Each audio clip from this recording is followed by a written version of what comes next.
Good evening. You're listening live to the Extreme Movie Show. I'm your host, Rob. I'm with me, Professor Pixel. Good evening, sir. How are you?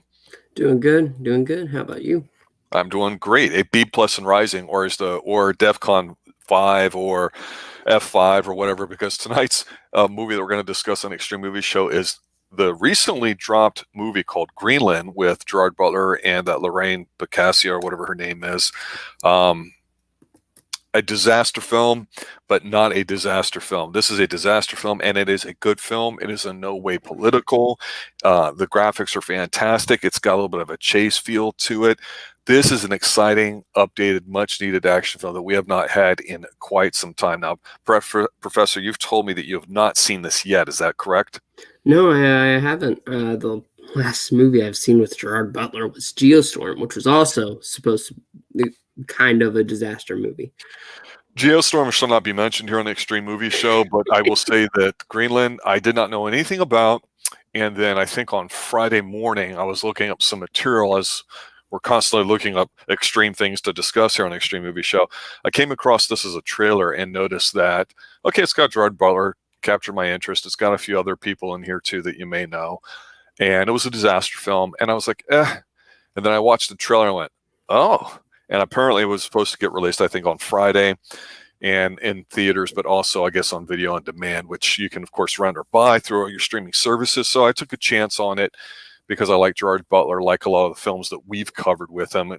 And as much as we've enjoyed talking about Hardcore Henry recently and how action-packed that was, this movie's got a lot to it. So since you haven't seen it, I'm just going to describe it to you real basic, and we'll talk about some of the reasons why somebody should go see it, and then we'll talk about another piece of movie news here in a moment. Mr. Tom Cruise decided to gift us with some great content. So with disaster films, what comes to mind for you with disasters? Typically it's something life-altering in one town that's probably destroying most life in the area. Yes, and that happens here. So what it is there's this comet path, which means there's a whole bunch of small ones with a big one. We're coming from out of the solar system and into ours, and they're predicting it to hit. And Gerard Butler's like a structural engineer, and he's working, and he goes home to see his woman in his really rich house. And of course, you can tell something's up because he's got to use the key to get in the front door. Mm-hmm. And she doesn't look happy. And it turns out apparently he cheated on her, and it's not really mentioned to necessarily why, although she claims it was her fault. They have a young child that's got issues. He has an insulin pump on his belly. And so it makes you think like, okay, maybe she was going through postpartum, wasn't putting out, he went got something on the side. I mean, it's so minor in here. It almost doesn't seem like it's really an issue, but they just decided to add it. Okay, whatever. But what happens about this disaster film is that you get these comets coming in. And what I like about this film is that it kind of actually describes realistically somewhat how it may happen, and also the actual logistical effects of how you would get from point A to point B. Because Greenland, the name of the movie, is the ultimate location that they end up trying to go to. So what happens is he gets an automated text on his phone, and he's not at his house, but it also comes up on the house, but his wife's not seeing it at the time.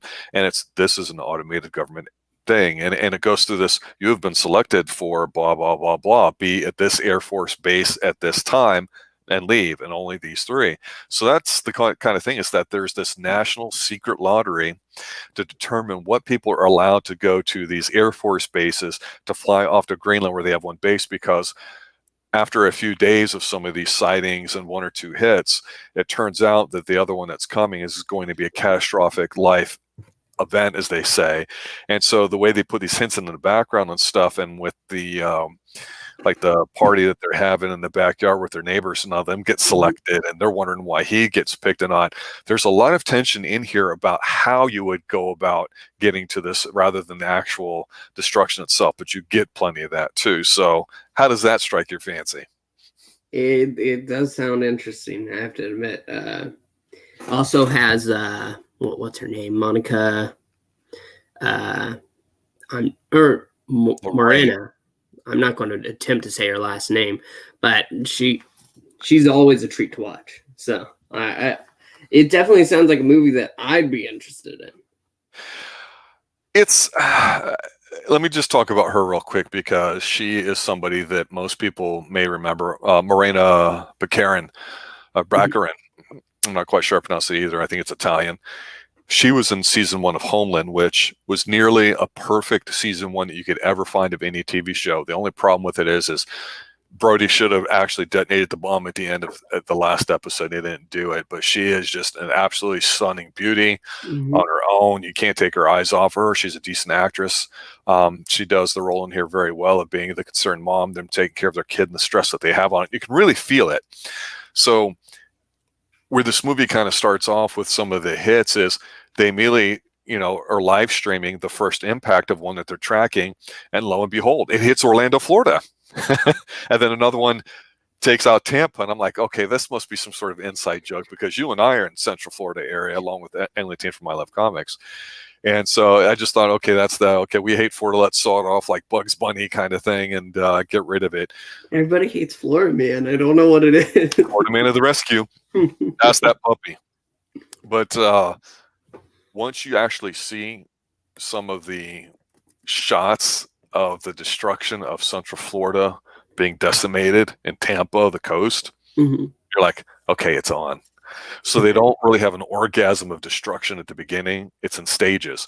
So that's the beauty. It goes in the same path as like Earthquake and some others where you get a little bit here and there, and they just tease you until you get one final burst. So ultimately, they go to Warner Robins Air Force Base outside of Atlanta, and they get scanned and they get their tags.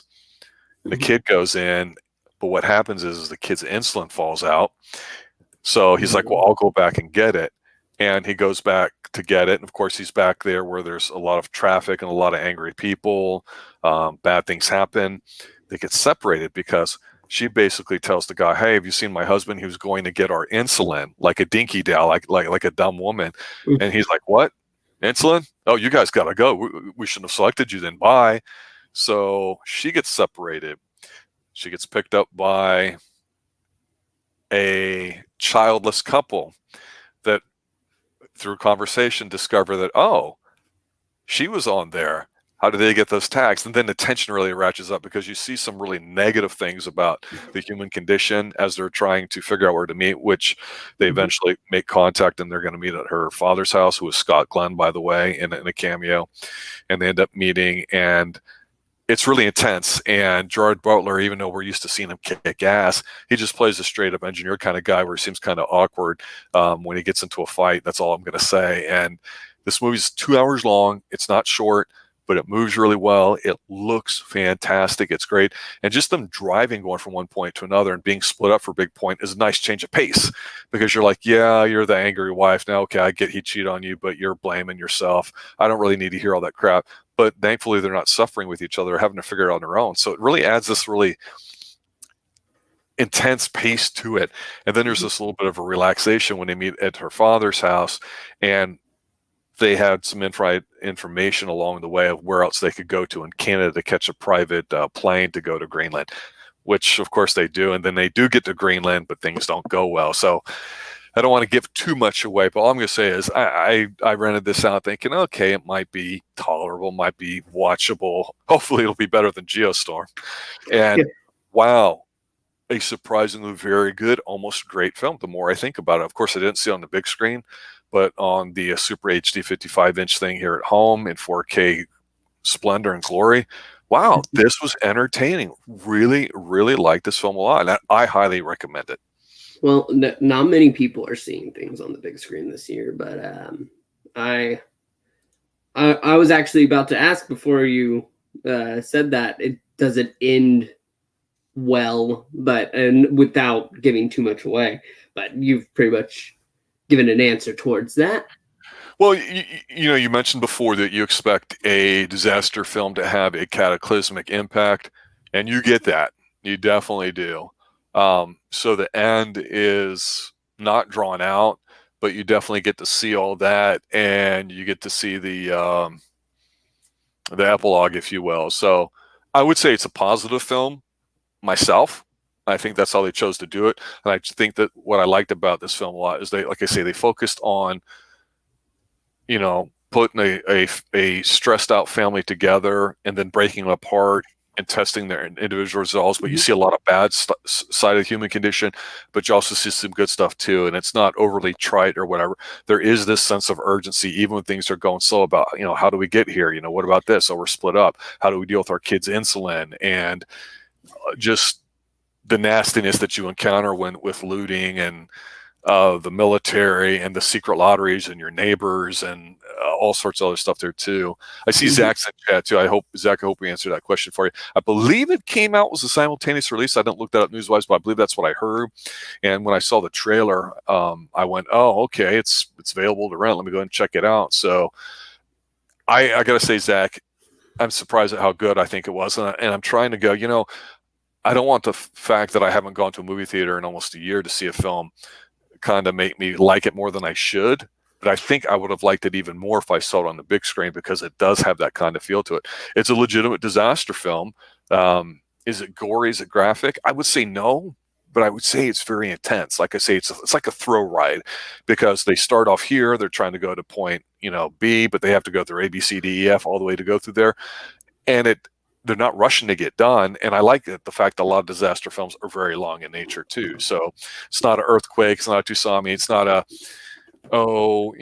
mankind is evil due to alleged climate change. Therefore, we got to make a movie that makes everybody feel bad about, hurting the planet and all that other nonsense that's out there. In no way does it come across initially as being overbearing or men are at fault or this or that, or women can do everything, men can't do anything. Nothing like that at all. It's a very multicultural, diverse film. People from all walks of life, financial conditions. So I'm glad that they decided to not make it woke at all. It's just a feel-good film. I mean, it really is. And there's also the final note that Mr. Butler can redeem himself. Yeah, well, like I say, if we don't speak of Geostorm, there's no Geostorm.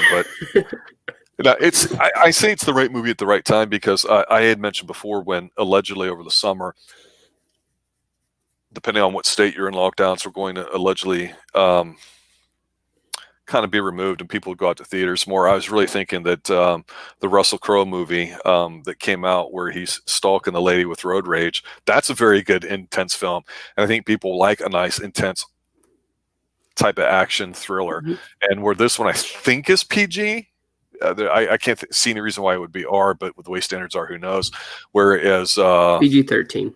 Yeah, okay. The Russell Crowe movie, Unhinged, that's an R flick. So if you just want something that takes it to a little higher level, go see Unhinged with Russell Crowe, because that's fantastic too. So yeah, this is definitely a good one to see. I know a lot of people are into the Christmas movies now. That's great. That's cool. But sometimes we want to just change it up. This is definitely worthwhile to see it. Yeah, Zach, if you like and you're sucking for a good disaster flick, check it out. I highly recommend it. Actually, I have to correct myself.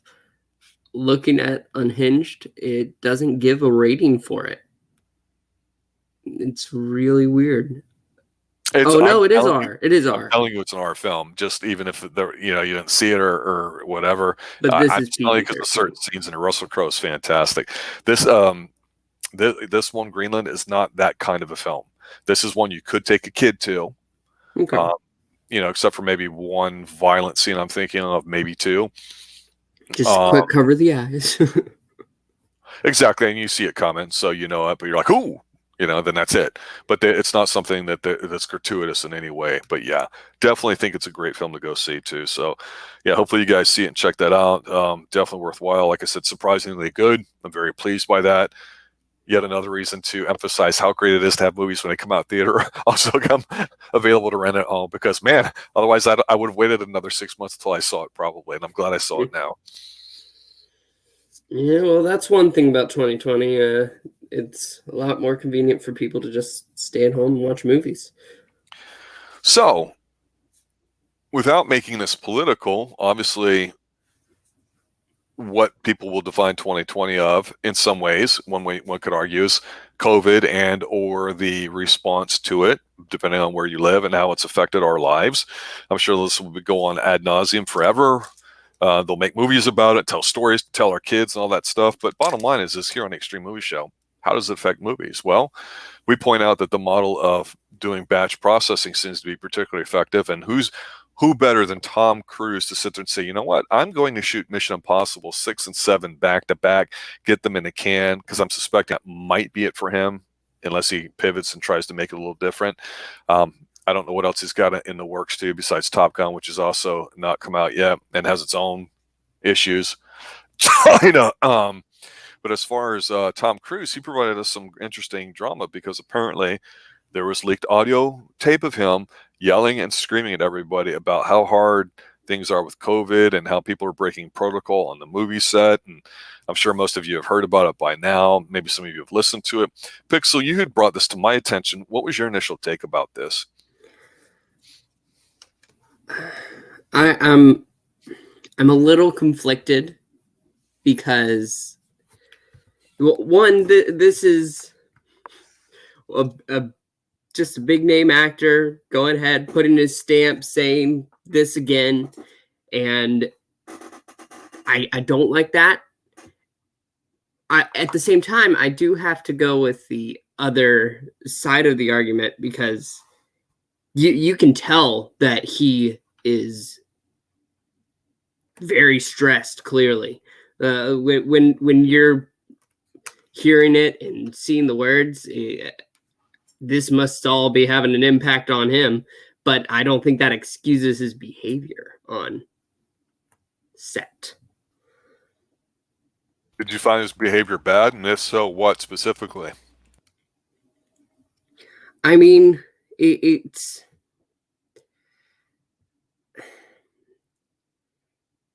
just reacting like that to things. It feels absolutely insane. And obviously there's some people that feel very passionate about this, and passionate is putting it in friendly terms. And it can make things very difficult for people all around.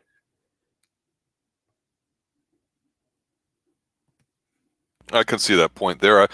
I will say this. I love his passion. I love his intensity, but it's a work. I think this has been leaked deliberately. Now, I don't know if this was actually the audio tape was on sets over in New England, so I'm not sure how these international rules apply.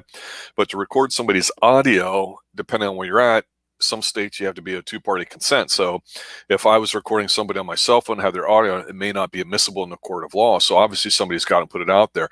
I think this is a work, and I think Tom Cruise knew exactly what he was saying. I think he knew he was being filmed. That being said, I do believe there were probably COVID breaches.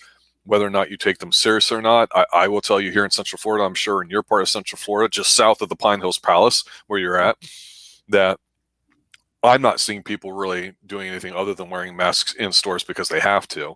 I see the occasional young person wearing their mask while they're driving, which I think's a joke, but that's neither here nor there, not pertinent to this discussion. But 95% of the people here in Florida are going about, doing a regular thing, except for when they have to wear masks. I'm not seeing them stay 6 feet apart or any of that stuff there too. So I imagine the difficulties and logistics of it can be challenging, especially when you're in a movie set the size and scope of a major blockbuster with a star like Tom Cruise. But to have somebody leak it like that, now somebody taped it, there's unions involved, that person probably won't work again. Maybe they're looking for a payday, which you're probably not going to get. Maybe they'll sell it to the Sun or whatever over there in the UK. But that being said, I think it's work. I think it's phony. I think it's a way to drum up business for it. And that's my take on it. What do you think of that? I mean, I agree. There's also the point that the movie industry is a dying industry right now. It's not going well for theaters. Everything they're doing is pretty much, we haven't even talked about, well, y'all probably did a couple weeks ago, because right now we have Warner Brothers releasing every movie they have on a streaming service, as well as the movie theaters acting like throwing the movie theaters a bone will make up for the fact that they're costing them how many dang customers. Yeah, look, the money's been spent, it's been allocated, so these films are going to get done. They're going to do well. I mean, the Mission Impossibles don't, especially how awesome the last two were. I can't see these being a letdown. Okay, I just can't. If people get turned off because of something specific, maybe there might be an immediate reaction where it doesn't do as well. But I think they're still going to make their money. But to me, any press is good press, and if it's on TV, it's scripted. I love watching me some Bear Grylls back in the day, some Survivor Man with Les Stroud. I just get off on those shows. I think they're fantastic. It appeals to that inner nature of man of could I survive on an island? But I know it's all staged. I know that there's logistics and legalities to it here too. But this is, I think, him starting out the way of basically saying, "Okay, world, here's Tom Cruise. Don't forget about me."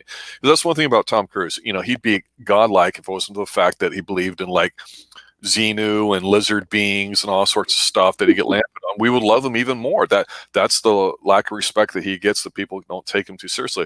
And regardless of the Scientology thing, when you see his films, you're like, oh my God, they're just really, really good films. He knows how to put together a really good film. And it's, I really don't care what he does on his own private time. He's not one that normally bashes people over the head too much with stuff. I think as far as Scientology, his opinion is, well, if you're ready, or you want to hear something about it, that's cool. If not, that's fine too. I personally know people that have interacted with Tom Cruise on several occasions professionally. So I'm speaking with a 1% little bit of knowledge that he really is pretty much one-on-one. It's still kind of like a cool guy and a stand-up dude and kind of funny, to hang around with, but very, very serious, very, very passionate about his work. But that being said, I still think this is a stunt. There's no way that it's not, in my opinion. Well, yeah, no, I can see that. I'm not sure if releasing it might be a stunt. Hearing his rant, it does feel a little too genuine on his side. But that being said, he is an actor. So acting is his career. So I'm going off of what he said personally, judging that. I still don't think that's a way to handle it, even if you are the main star of the movie. Why not? Yeah, that's my question for you. Why not? I mean, it's just unprofessional, honestly. What's unprofessional about it? Him going off into a screaming fit about this. It's absolutely unprofessional. You do that at work, you get terminated. Not if you're the boss. And not if everybody's working for you. He is the producer after all. So all that stuff he said was true in a sense. Yeah, you are correct in that sense, but at the same time, there are better ways to handle it. If he was just being serious about it, it's fine, but it is a rant. It pushes on to a rant whenever he's screaming at them like they're children. If they're breaking COVID regulations, they've been over it time and again and gone through all that, then the workers are the ones being unprofessional. So I'm sure Tom's gone through level A, B, and C of what protocols that have all been established and discussed with everybody there, including the legal department, about what he can and can't do. And I will tell you that just from a coaching perspective and a work perspective, and I'm well over twice your age, you're a younger guy and I'm not quite an old guy, but that was nothing. That was pretty tame. And let's be honest, with Tom screaming, the look on his face and all that might scream rage, but a part of you goes, yeah, he sounds like an angry 14-year-old that's just pissy about something, or a D-bag, But it's hard for me to really go, oh my God, this guy would kick my ass. It doesn't have that violent threat behind it in the sense that somebody more intimidating physically or just the nature of their personality, I think, would come across, because he's an intense guy. Everybody knows that the people that work most of these people are not new workers. He works like Jackie Chan, where he's got a group of people that work with him and go with him in terms of like working like on stunts and the sound and all that. And that's cool. So I'm not saying he should immediately have jumped to doing that. And I agree with Zach Richmond in their chat. Zach's saying, I think it's degrading to the people who are working for him. It may be. Sometimes you can talk to somebody, but you have to decide as the person in charge what's the right approach to take to a situation, and only you in that context know what you think is best to make a decision for it.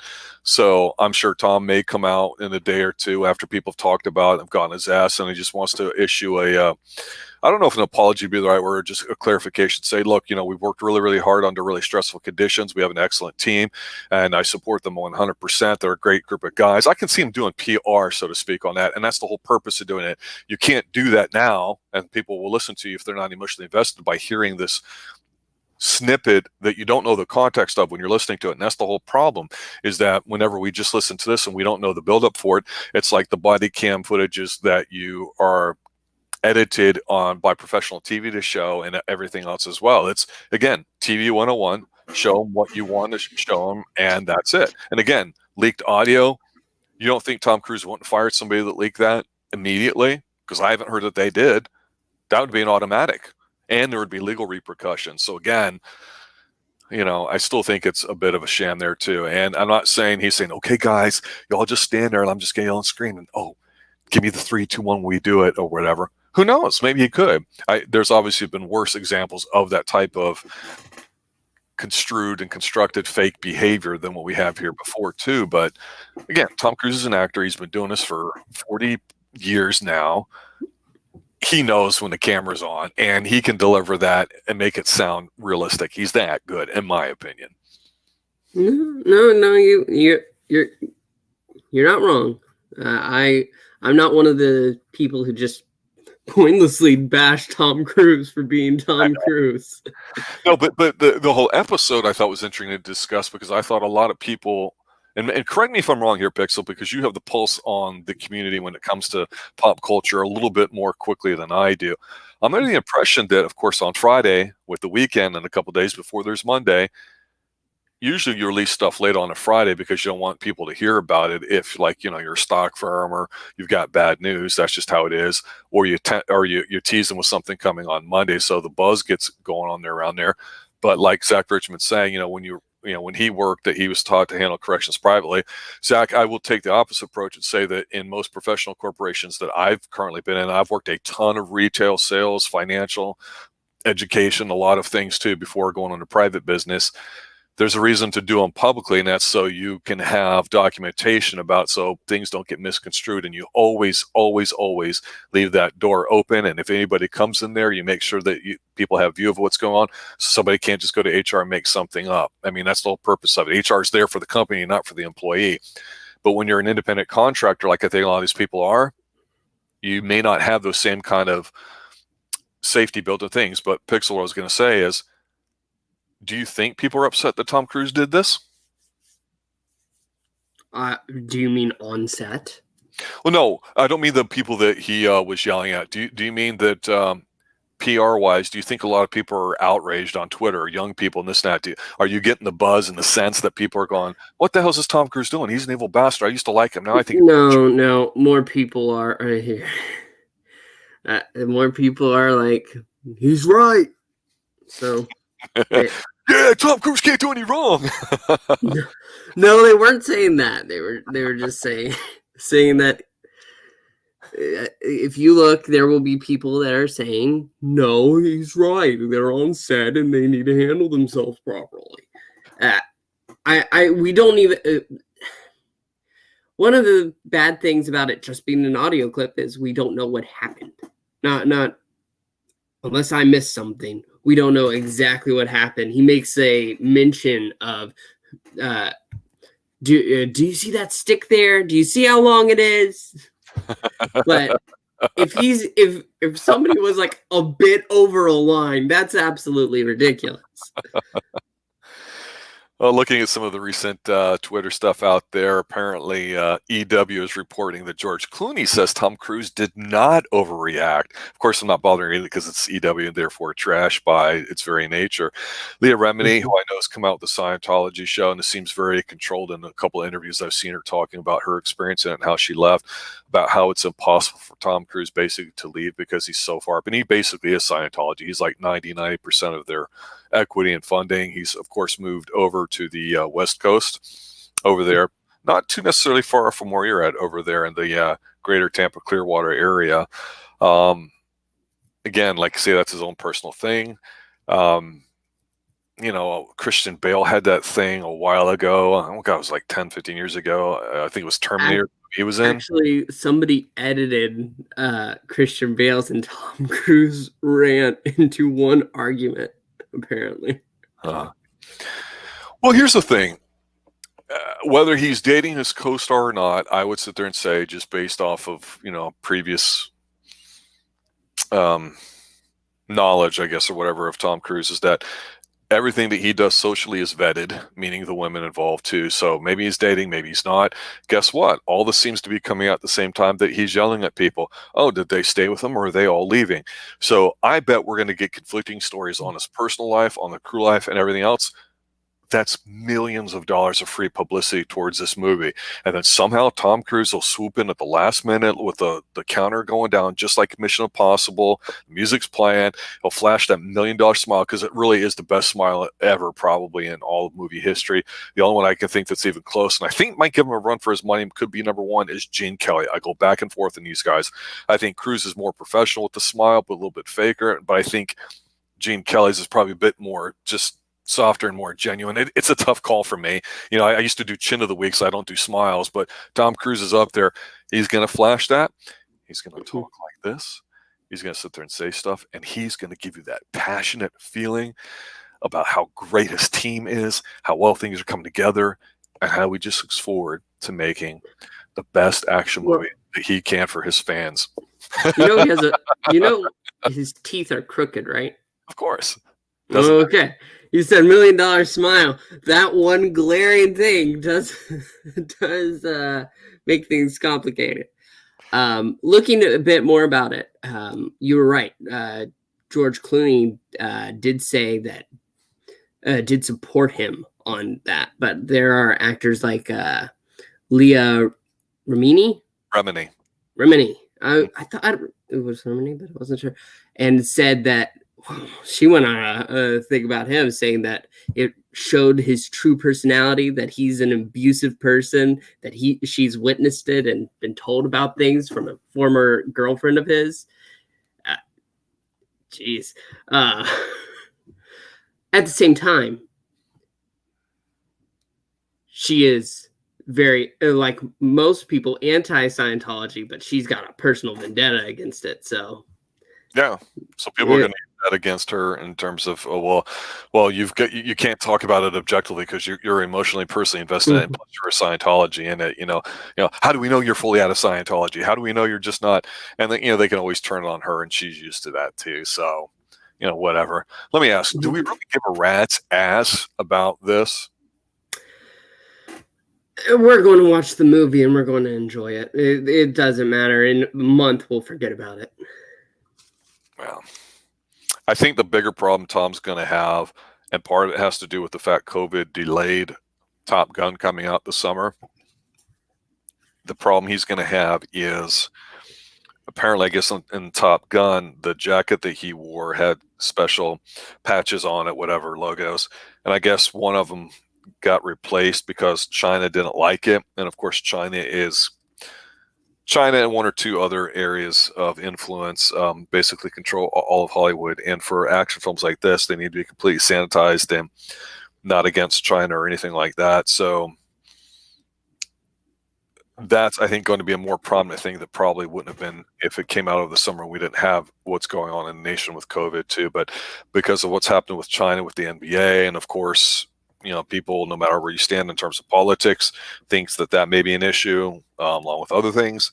But I'm really curious, how is Tom Cruise going to handle the PR backlash of going, hey, let's boycott or cancel Tom Cruise because he's supporting China by watering down his property Top Gun that we're all hyped to see and been saying he should be making a remake of for 20 plus years now, because that was the movie in 1986. Mm-hmm. And I'm sure it looks great. The trailer for Top Gun looks absolutely fantastic. He's a passionate flyer.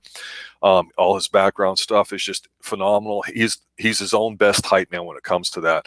But placating China, Tom Cruise, even you, I don't think can come over that. And I'm probably wrong. What do you think?